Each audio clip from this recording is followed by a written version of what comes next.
welcome back. I'm your host, Euclidean Mind. I'm joined by Boo. Hello. Hello, Boo.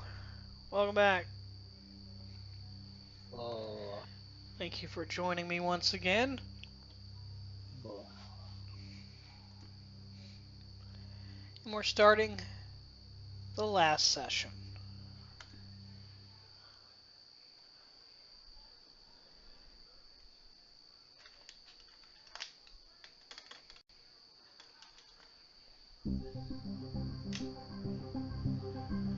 Love this intro.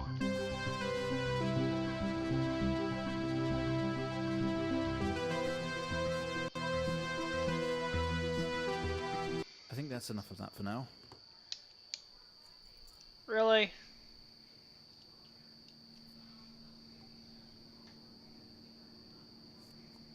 You're quite fond of the show, aren't you?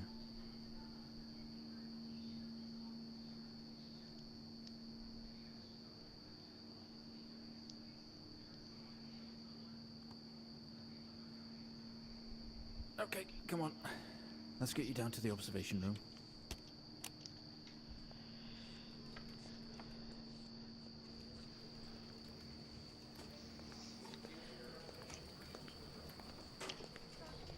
This place must be starting to feel like home to you.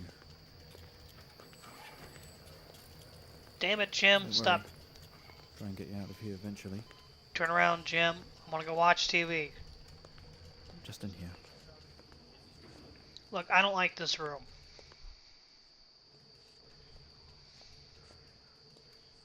You are so demeaning. Okay, are we through in the next room? Just relax and we'll get started in a moment. Relax. You do this every Tuesday, Jim. Yep, you're gonna leave me in here. Stupid video camera and a recorder. Right, Mr. Asian, now are you ready? Just hit record on the tape deck in front of you when you're ready.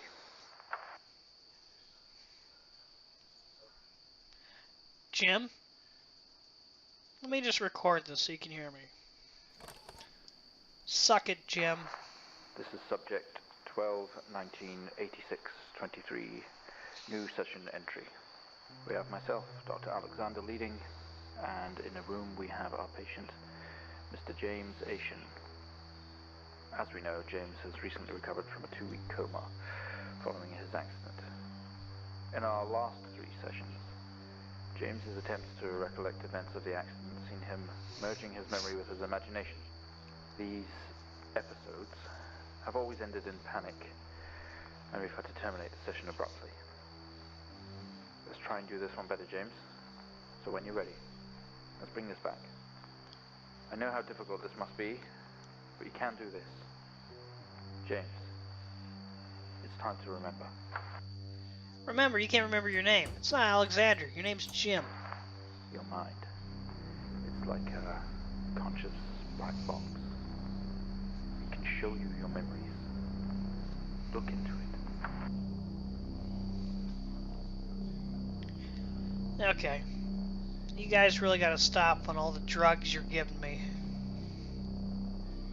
Oh god, it's happening again.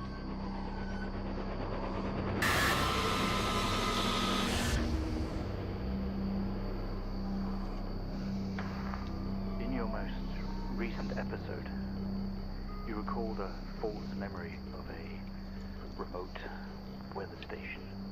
You were isolated from the rest of the world, locked inside your coma.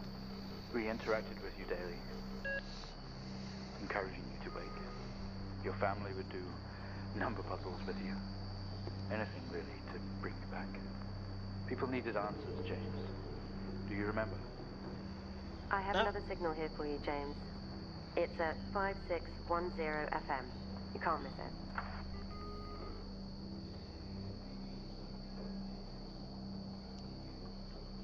Really? You got me hooked up to something, don't you, Jim? Filling me full of morphine and lithium. I'll play your game.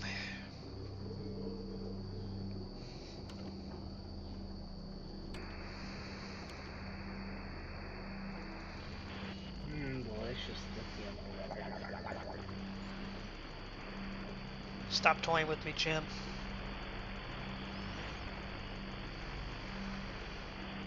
$12, $19, $86, $23, $04. Type in the numbers, James. We gotta see this. This is 20F. 12, 19, 86, 23, 04. Type in the numbers, James. We gotta see this. This is 20F. 12, 19, 86, 23, 04. Type in the numbers, James. Okay. Gotta see this. This is 20F. 12, 19, 86.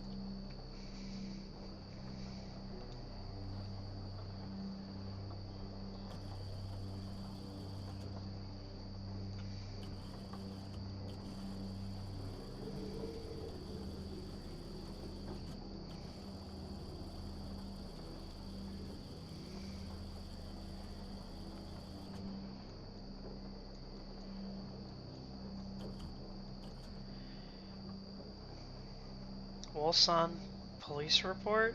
Road traffic accident. Fine.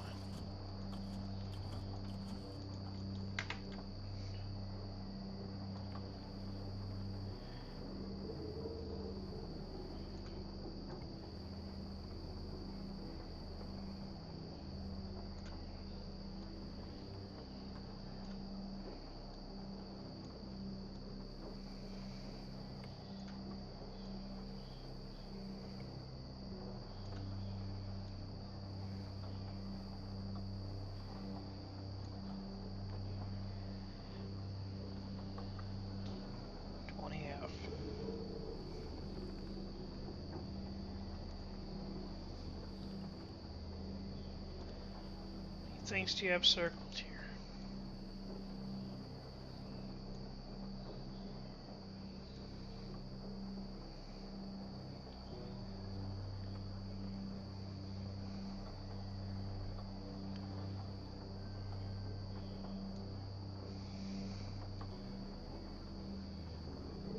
Yeah, we'll play it your way.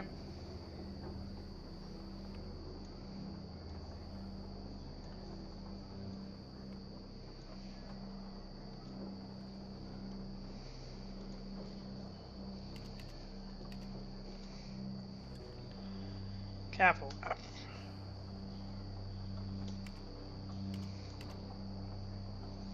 Oh, not R. What's it say? Fatal accident.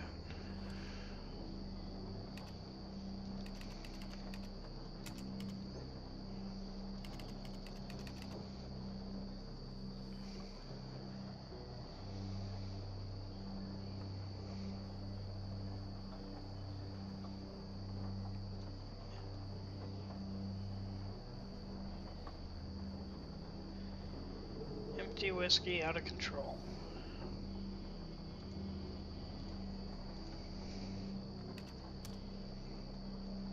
They capitalize any of that?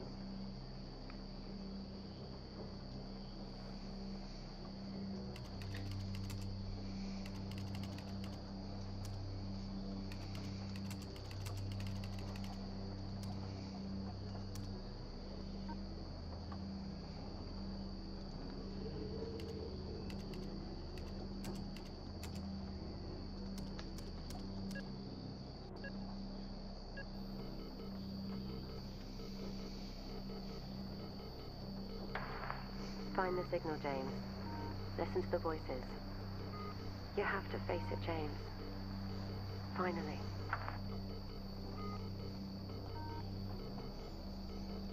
7,000 FM.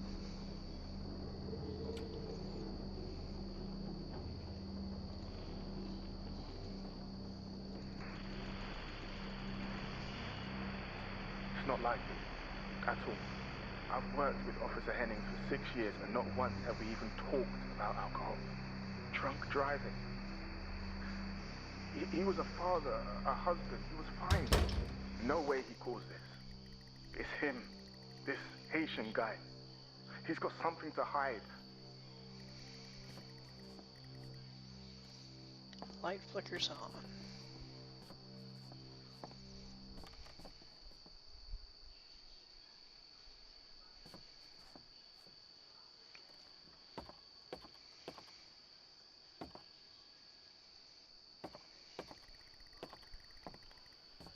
Does this make sense to you?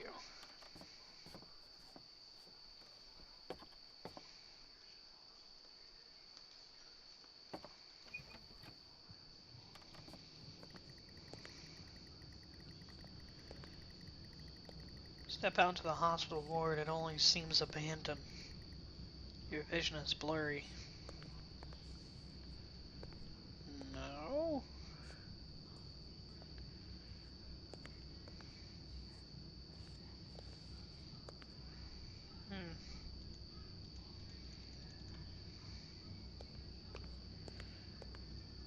Well, I'm a doctor. I'm gonna tell you you're crazy.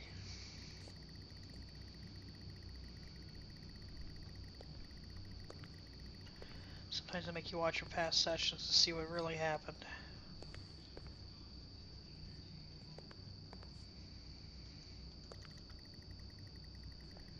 All of your episodes were recorded to tape. This is the fourth.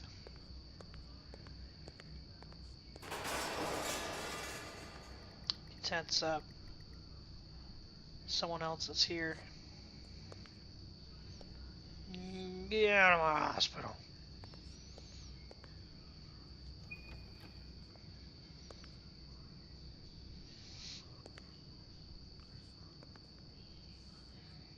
Jim? Finally came here to take my pineapples? Are you in cahoots with the llamas and kookaburras?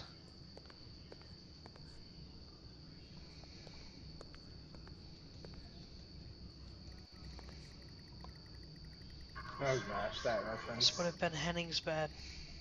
It's cold to the touch.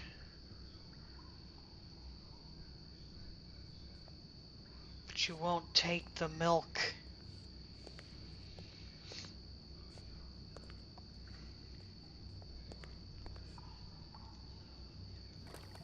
We found him lying there sobbing while his sister died in the car next to him.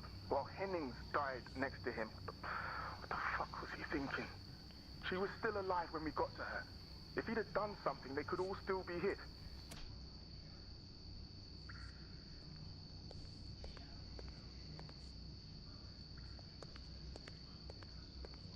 Oh, Jim, you were such a kidder.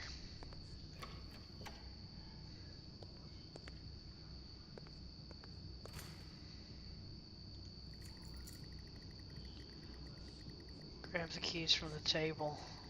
They weigh heavy in your hand. Well, I guess I'm gonna go drive out of here.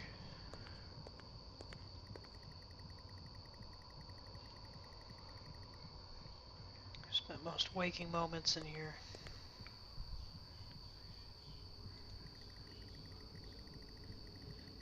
The only video they have, some horror compilation. Trash.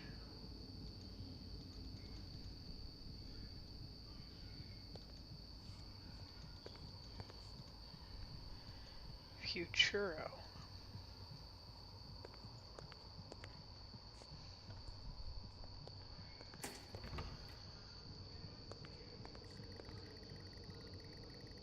You only got a glimpse of the room.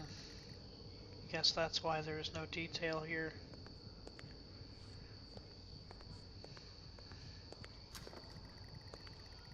Oh, the door never opened. You don't know what was in here.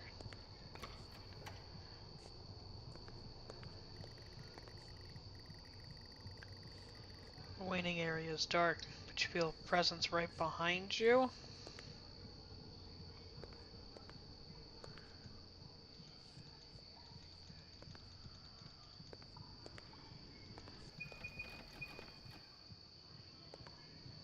Jim? It's not cool, Jim. I mean, we're done here. Someone's breathing on your neck. No, they're not. They're not standing over me. Alright, like to go now. Feel dread in the pit of your stomach. Jim, you gotta quit this shit. Okay, we have a 22-year-old male just brought in from a vehicle collision. He was awake and mobile at the scene, but collapsed on arrival to the emergency ward. The other passengers died in the accident. I'm getting no pulse. Prepare for defib. Amp charge full to 10 and give me 100 joules.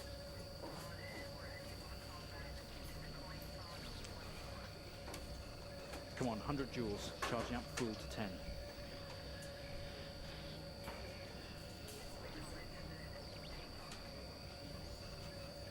Come on.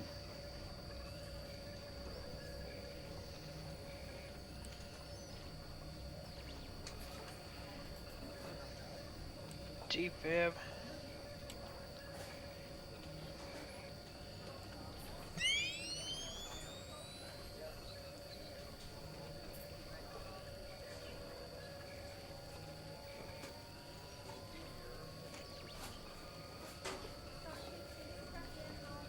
We Can we got get this on the this. screen, please?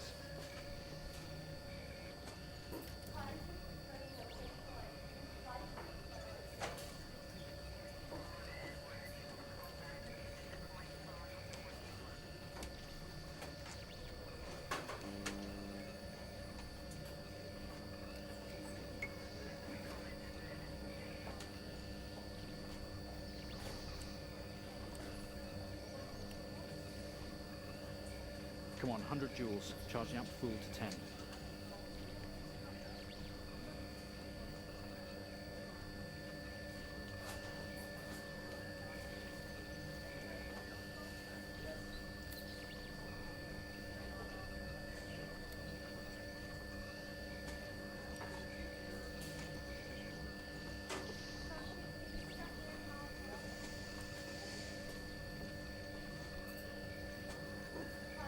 Come on, 100 joules. Charging up full to 10.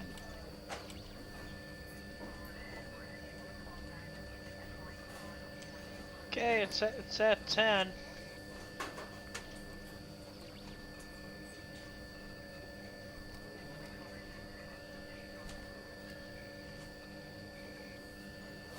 Waiting data.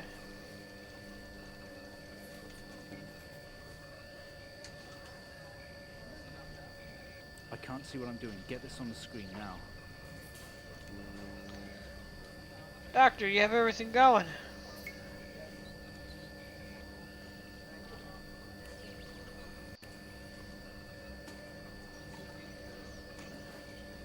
I mean,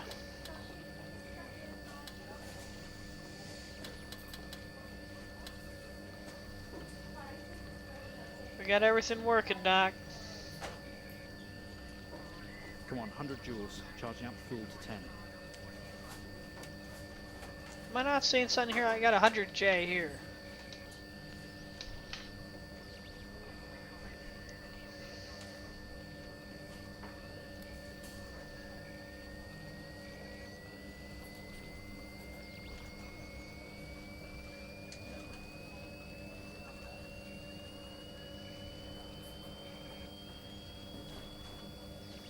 Come on, 100 joules. Charging up full to 10.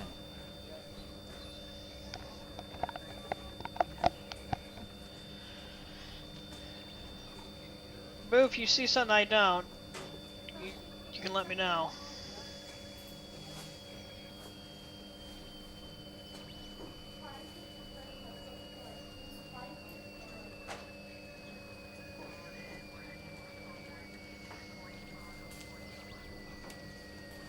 Come on, 100 joules. Charging up full to 10.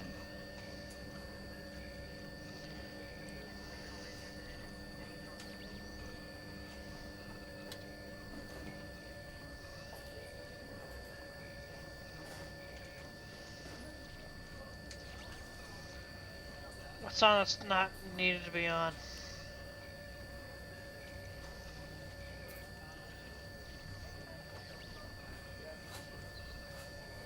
I can't see what I'm doing. Get this on the screen now.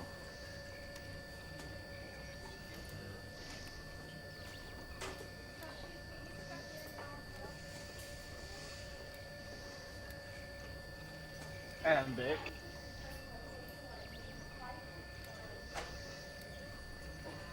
Welcome back.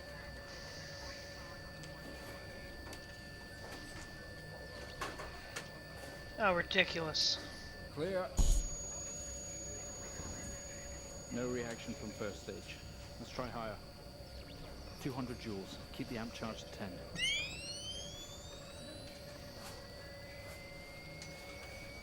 200 joules. Keep the charge at 10. Let's go.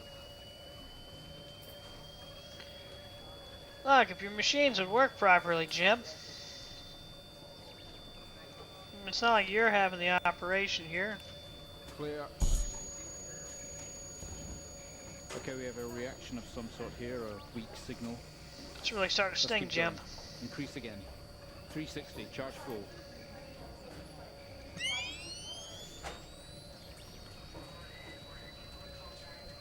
Come on, 360, hurry.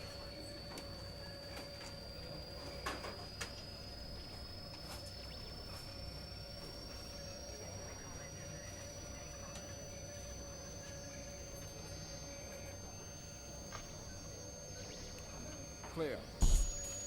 Oh. Well, would you look at that? Whew. Seems we have a pulse. Rhythm is stable. We need to run an X-ray right away.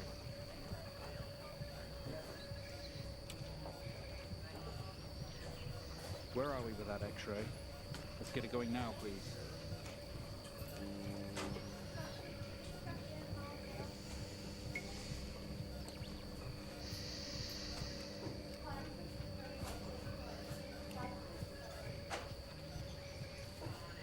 Looks like an intracerebral hemorrhage. We need to drain this now to relieve pressure. Prepare for trepanation. Switch on a drill, please.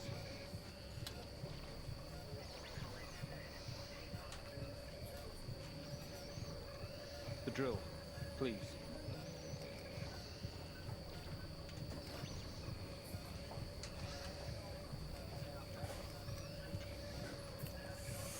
Mr. Asian, we've made excellent progress. You're doing great. We need you to stay calm and try to relax while we go through these next steps. Jim, We're going to attempt to alleviate some of this. I'm not a 2x4, Jim. Oh, God.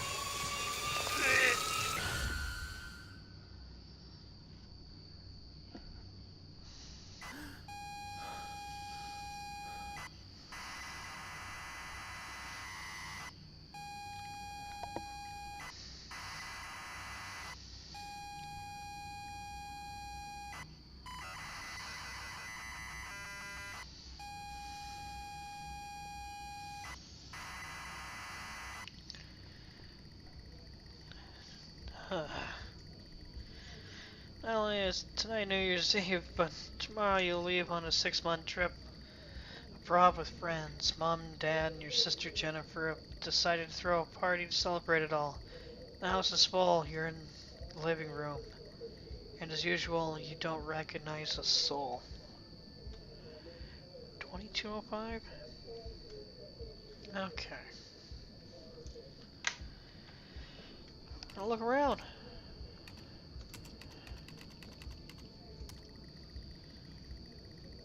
The room is full of chatty strangers, mostly friends of Mom and Dad, and there is a door to the hall.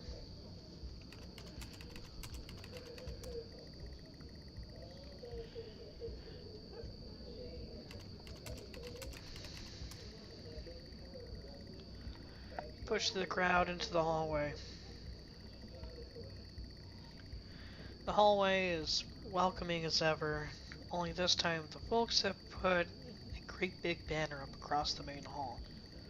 Half-finished drinks are abandoned on almost every horizontal surface. Stairs lead up, although the party is firmly downstairs.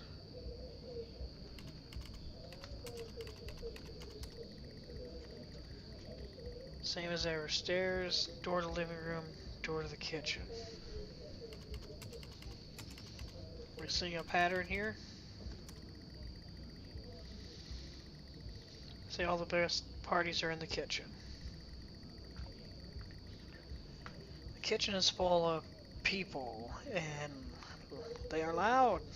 There are drinks and food on the table, and the party is in full swing. Dad has cooked a hog roast, which sits proudly on the table, although no one is eating it. Eat roast.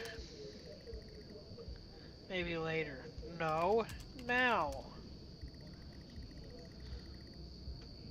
Look around.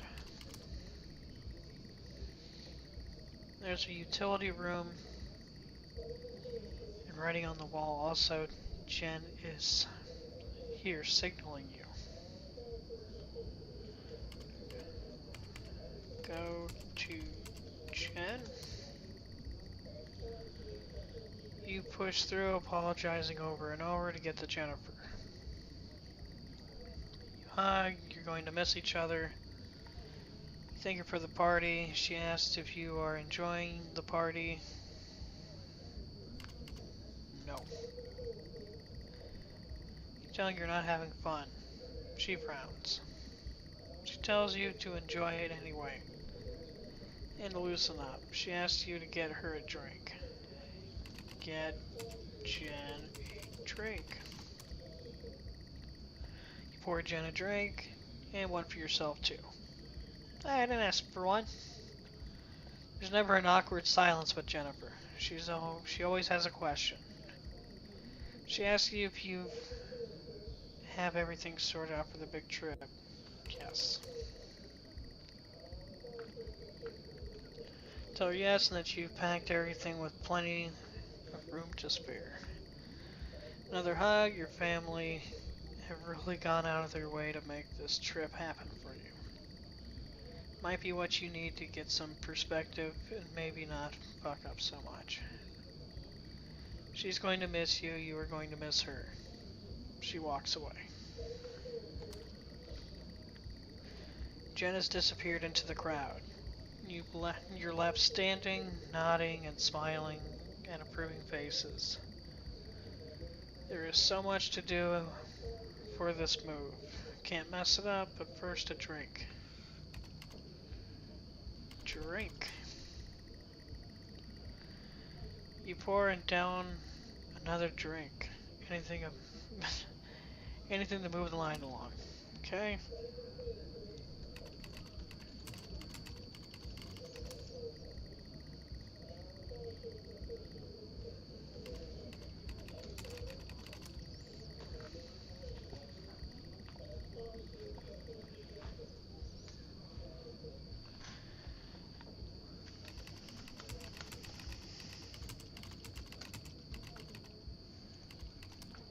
Ah!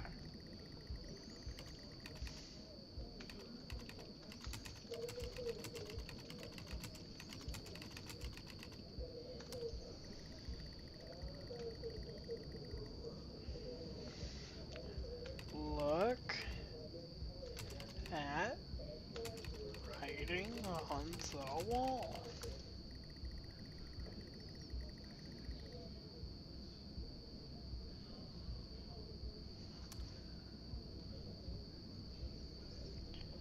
Go to writing on the wall.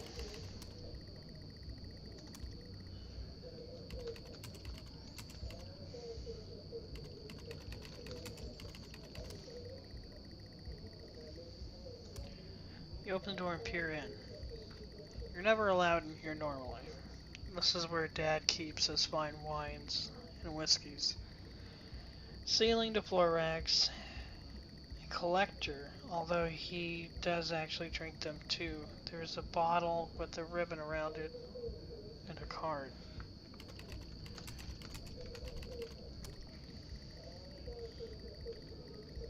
Pick up the whiskey and the card. It's your dad's handwriting. Some are so proud of you and everything you achieved. You've earned this. It's a bottle of 25-year-old double malt.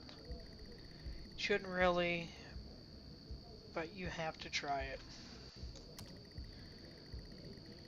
With your whiskey in hand, you take in the room about you. There must be hundreds, no thousands of pounds worth of drink in here. You really must thank your dad for the whiskey.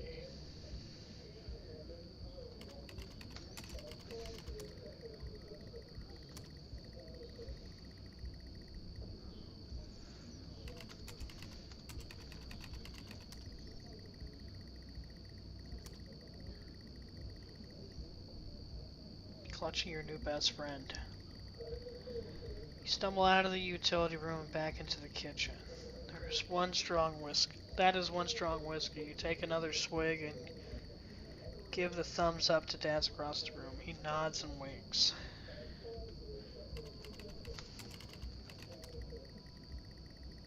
Busy, noisy, you will need to find somewhere quieter.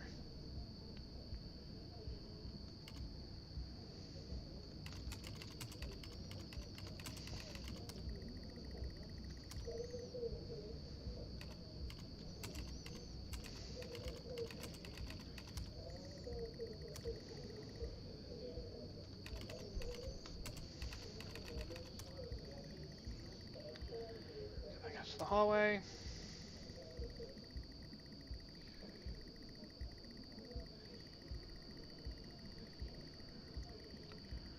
You stop dead in your tracks. It's Jen, covered in blood.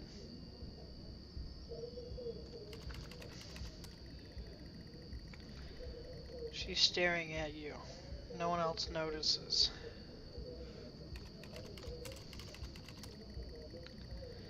Blood is dripping down her face. It's mixing with her tears.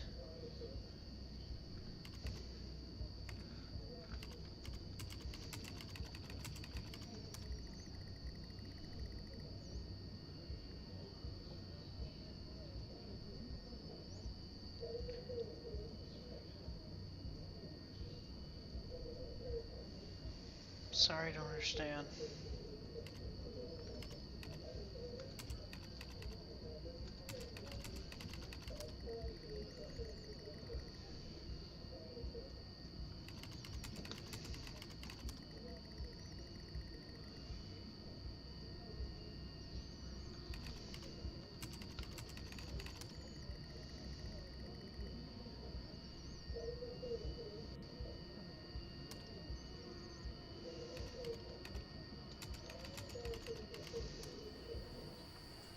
I'm sorry, I don't understand.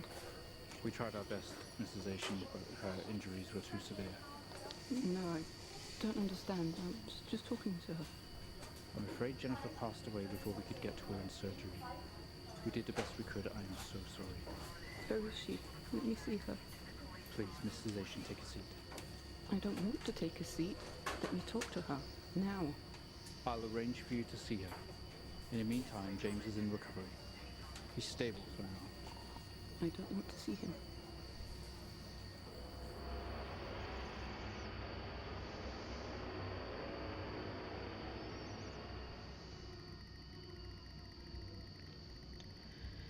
You were standing in the hall. Something had stopped you in your tracks. While searching your mind, your sister interrupts. She waves her hand in front of you and asks if you can drive her home. You still feel out of sorts. The words echo.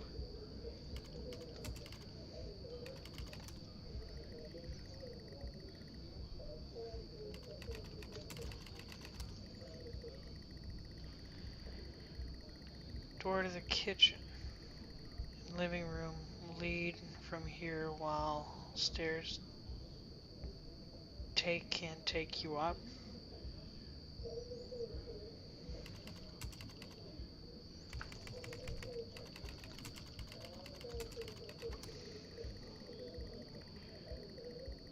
You're sure your keys are in the living room. The living room has much more relaxed atmosphere compared to the kitchen. Various guests are sat on the chairs having civilized conversation. There's a coffee table in the middle of the room. Your mom is pouring a drink at the drink cabinet.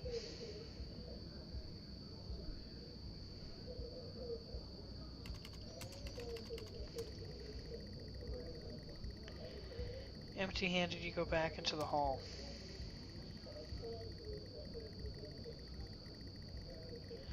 You're standing back in the hallway, bottle of whiskey,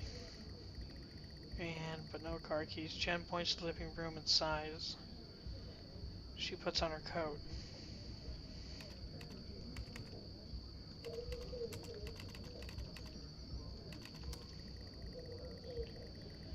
You'd love to call tonight, but Jen is waiting patiently.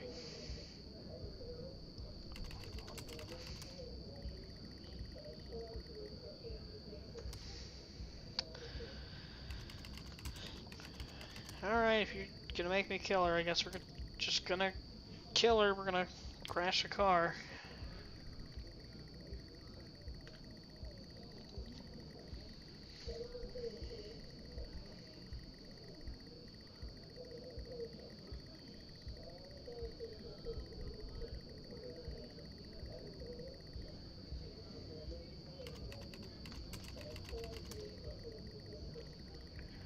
Coffee table, a drinks cabinet. One of the chairs is overflowing with jackets and coats.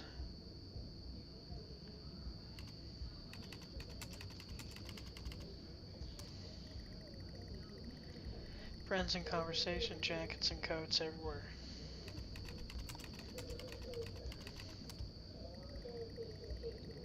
Search through all the jackets and coats until you find yours. Aha, car keys in the pocket. Grab both. Great.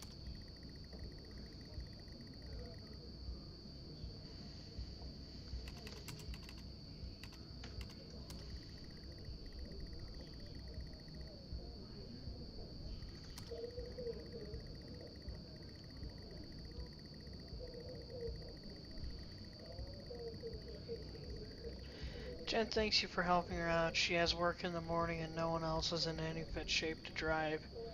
You can handle it though. You know the road like the back of your hand, don't you? Yes.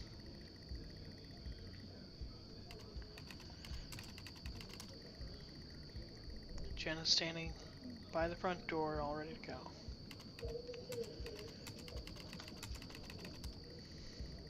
You open the front door.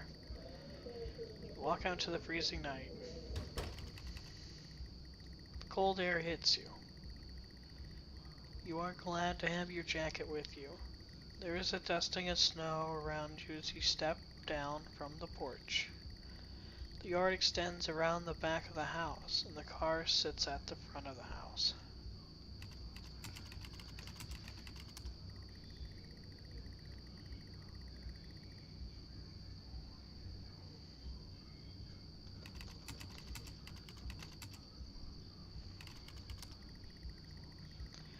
She sighs and comically taps her feet. Apart from the little light escaping the party indoors, the yard is pitch black.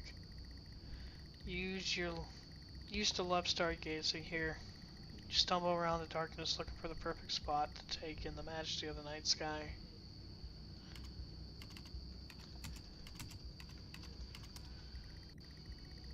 Gaze up at the night sky. For some reason, you don't recognize any of the star patterns tonight.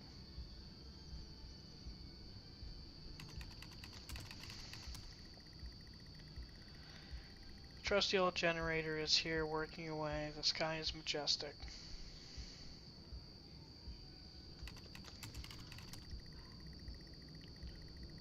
Jennifer looks relieved as you head back around to the front of the house.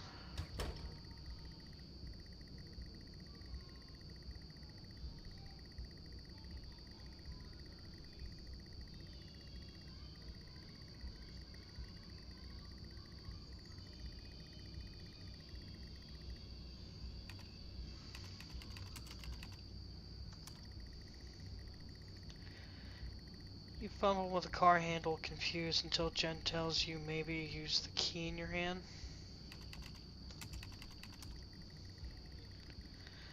Fumbling with the car keys, you eventually get the door open and climb inside.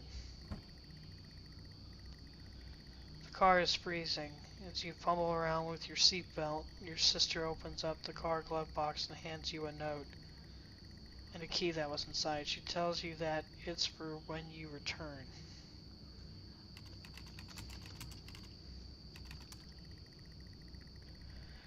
Notice from your dad reads, "Hi son, hope you enjoy your break. You'll need to fire up the generator around back to get power and lights on. Also, found something in the attic for you. It's in your room, enjoy." Car is freezing. But you and Jen have seatbelts on and ready to go. It's time to go.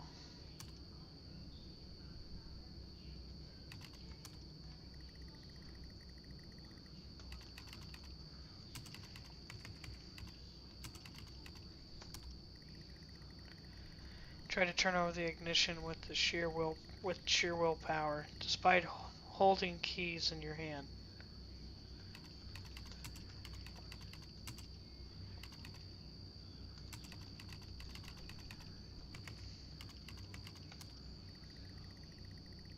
Takes a number of attempts, but you eventually slap the key into the ignition.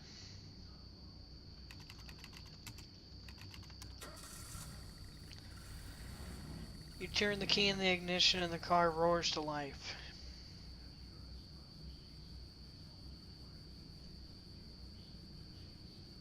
Okay.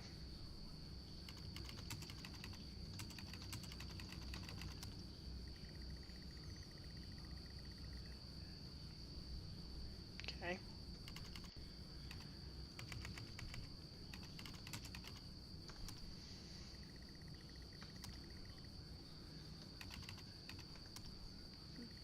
If I can spell.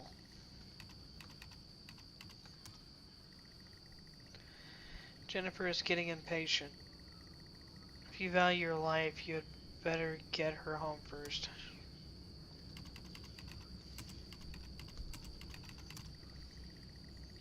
The car squeals but stays stationary.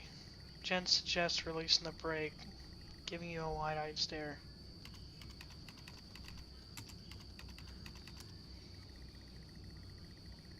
You very hesitantly release the handbrake.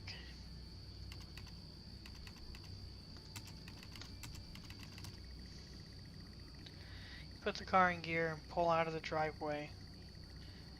Like a first-time driver, you really shouldn't be driving. I am driving, very drunk, on the road towards the town where your sister stays. Jen started dozing off as soon as the journey gets going. Shouldn't take long. You come to a junction. Is it left? Is it right? I can't remember.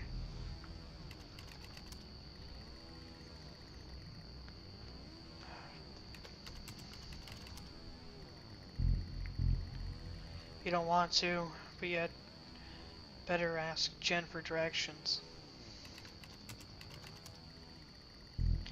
She grunts, throws her arm to the left. It's left. Of course, it's left. Turn the car left at the junction and accelerate off. Confident that you are on the right road now, you loosen up and put your foot down on the accelerator. You feel powerful as the engine roars at your command. Jen sits up in her chair and clutches your arm. She asks you to slow down. Now let's speed up. I went faster, didn't I? You're all over the place, James. Pull over.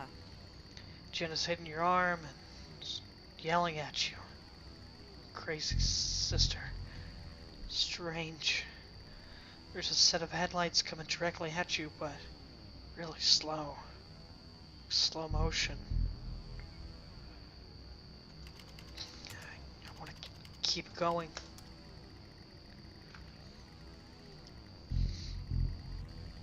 You try to react, but your body isn't responding. There's nothing you can do to stop this. There's no way you can control it. The lights merge James, with for your fuck's car. sake, pull over. The outside joins the inside. The whole room around you begins to scream. James!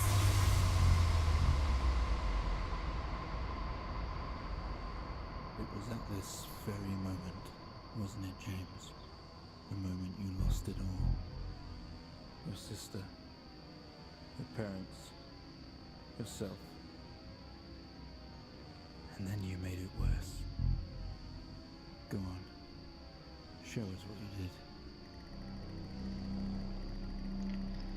You wake up in the car. Your world is upside down. Your seatbelt struggles against gravity, trying to hold you in your seat. An impact into another car has torn a hole in the chassis. Poisonous fumes spill into the car from the engines. You're in grave danger. Poisonous fumes. No, what's up? You have to get out of here.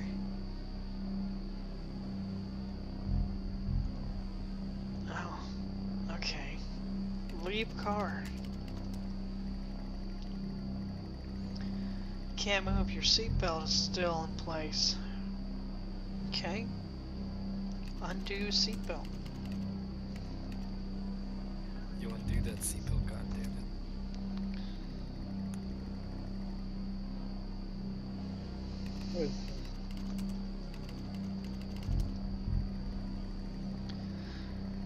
You release yourself from the seat. Gravity takes over as you slump onto the roof of the car.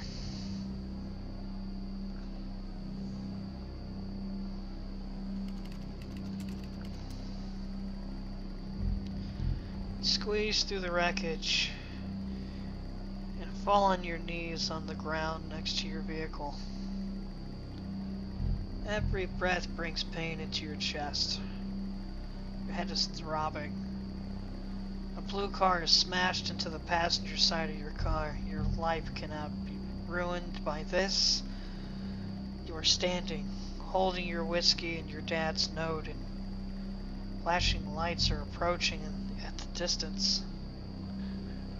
Run. Leave. Drink. Look around. A crash site. Smoke billows from the crash cars to the sky above, exterior lights flickering on and off.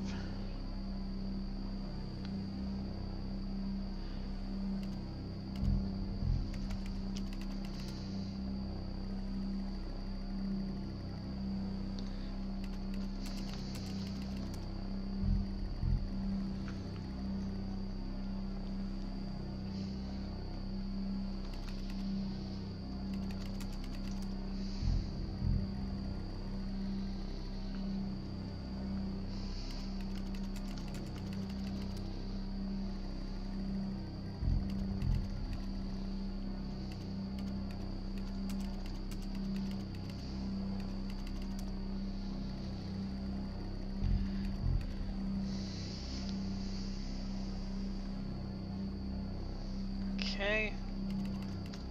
Round.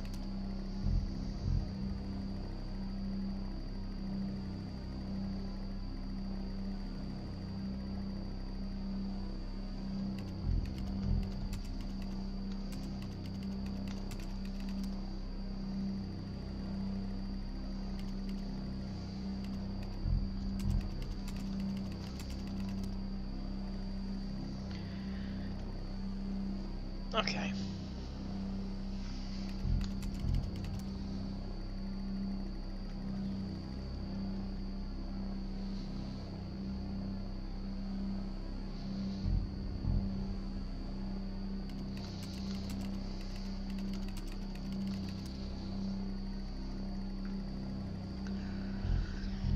Every breath brings pain to your chest. Your head is throbbing. A blue car is smashed into the passenger side of your car.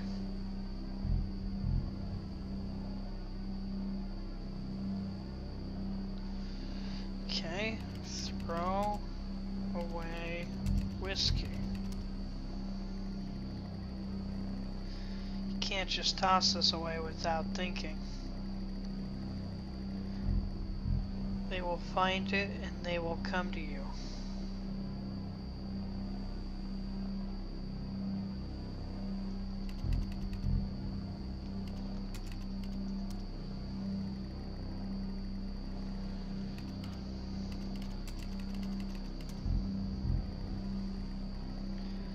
on, James. If you drink this now, you're gonna get what's coming to you. Bring it.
Okay.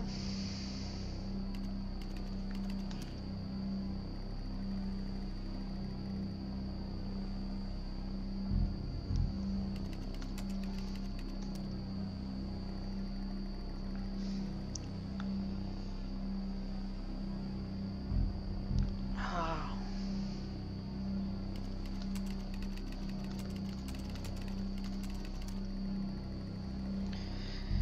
With the lights approaching closer, you begin to hear the shrill of the sirens.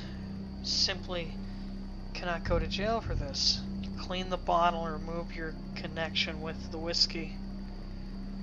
And you very deliberately spill the remainder of the bottle's contents onto the driver. And you toss the incriminating evidence onto the passenger seat, his passenger seat. Circle of flashing lights surround you, illuminating the crash site in the darkness. Behind them, an army of people, all staring. One figure steps out, a silhouette, and walks towards you.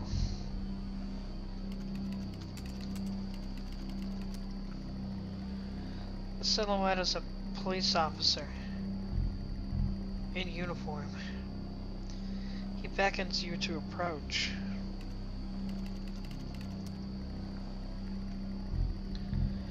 Sorry, you are not making any sense.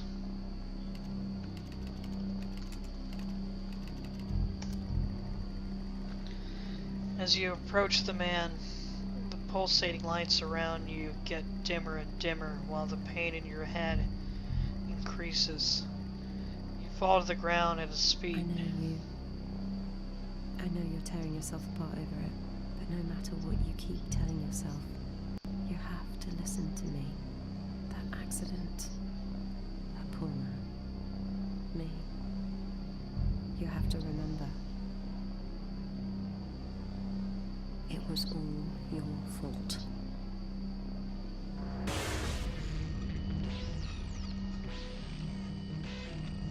I know what you did.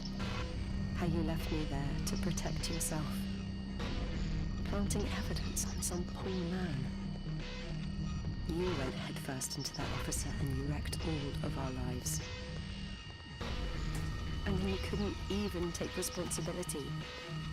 You did the right thing for you and no one else. Save yourself. Only it was wrong, wasn't it? Look at you now. Utterly consumed by it. Say it, James.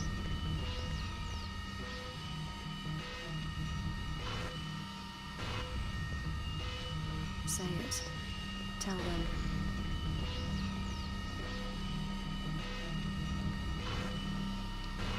Listen to yourself.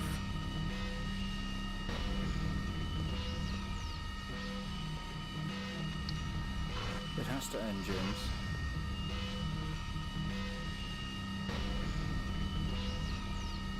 Do you not understand?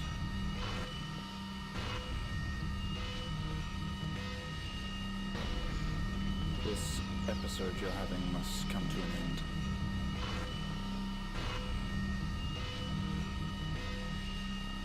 Make it stop, make it stop. Do you remember?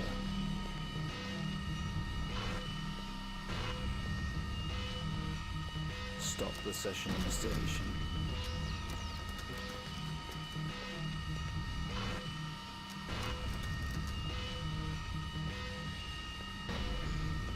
Go back to where we started.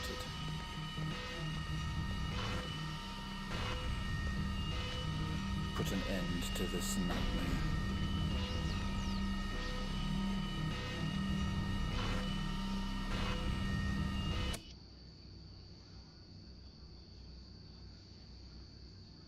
Well, I think we've made progress today, Mr. Haitian.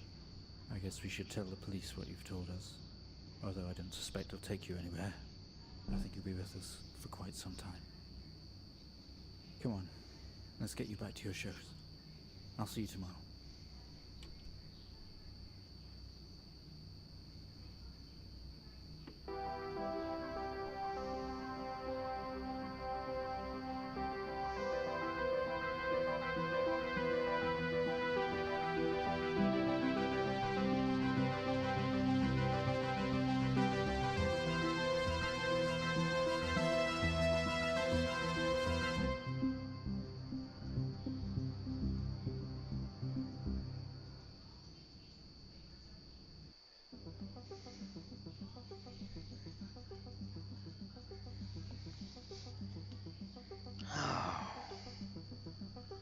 Jim framed me. That's what happened.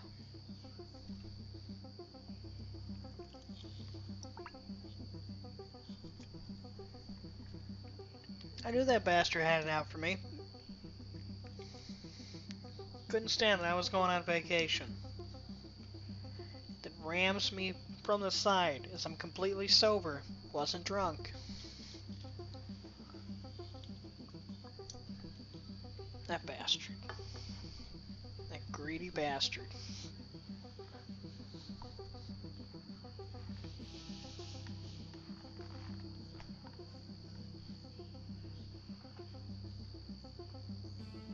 You with us, Mikey? I don't think you see. There he is. We're just finishing Stories Untold. I just bought Call of Duty. Really? Yeah.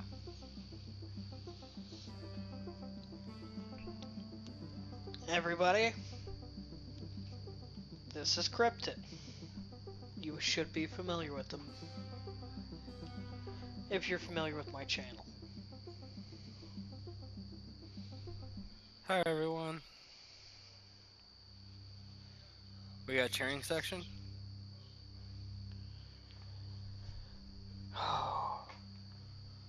And I believe Centrovid.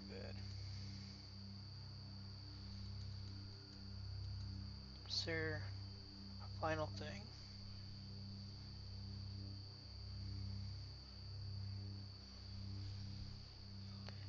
Alright, I believe that's it, everybody. That was Stories Untold. Awesome game. Little bit of a bender there, because Jim screwed us all. Yeah.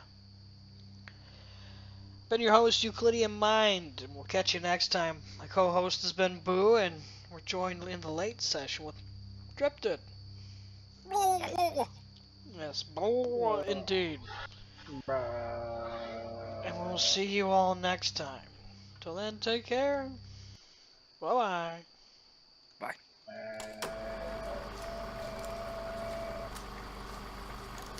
I can't believe I just bought fucking Call of Duty. This. Alright. See you, everybody.